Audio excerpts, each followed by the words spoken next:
So many of the things that are involved in this process of dealing with disability and sexuality are really just about the same things that everybody else deals with. What is the nature of intimacy? What is relationship? How does that work? Who is the right person for us to be with? What values are we going to place on the people that we choose? So the person who's going to blow you off because of your disability and reduce our chances of success in dating, is that a person you want to be with in the first place? I say fuck them. They have disqualified themselves early and they've done you a favor.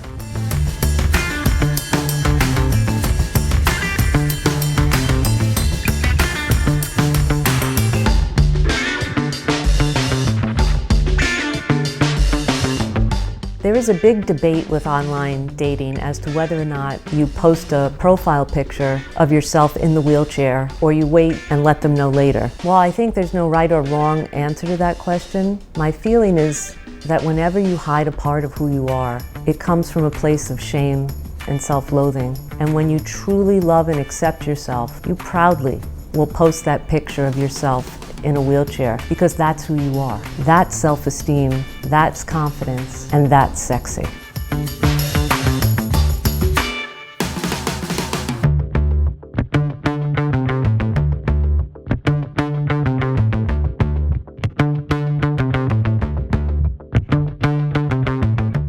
We met on Match.com, the old-fashioned way, as Dan says. My profile on Match had a full disclosure of my disability, and I purposely put a lot of photographs that had the wheelchair in it. It was something that I knew was going to be hard because you have to accept rejection, and I was willing to take that risk. And that was what's really important, is just willing to take the risk to find something really special.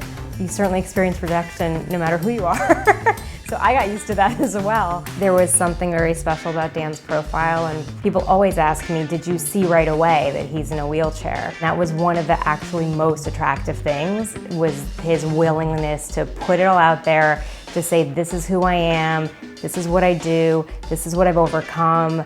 Right away, that was super attractive to me, in addition to him being like really handsome and all of that. That was actually something that drew me to him as opposed to made me shy away. I feel that being up front is important. I knew that it's going to wean out a lot of people who are not open-minded. Once you sift through all those people who are not open-minded, you're going to be more likely to meet somebody who is willing to get to know you and who you are. I'm glad I didn't give up, because I found someone very special, and I'm really lucky that I kept at it.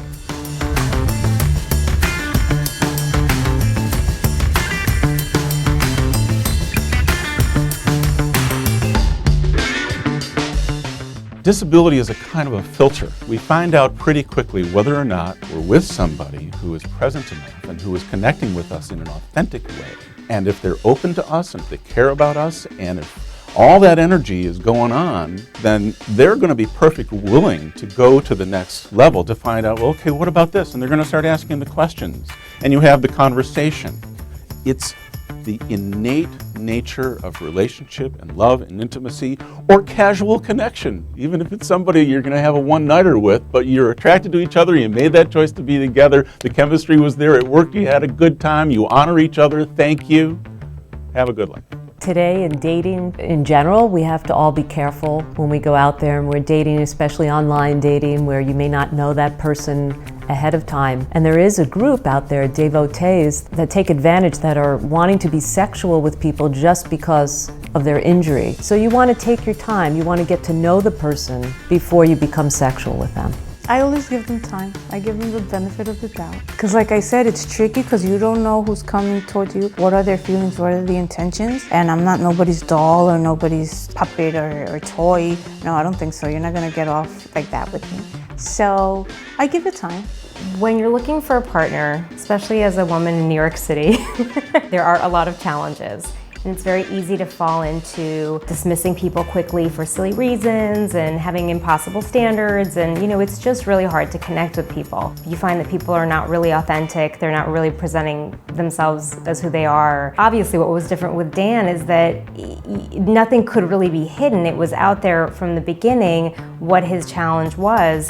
And I didn't know for sure how I would feel about it. I had never dated anybody before with a disability. I didn't even know anybody with a disability before I met him. It was the first time that I wanted to specifically force myself to say, I'm just gonna get to know the person. You almost forget to do that in normal dating when somebody does not have such an obvious physical, visible disability, because it's easy to dismiss them for silly things. I just kept saying to myself, I'm just gonna get to know him. And if I don't like him, done, he's out.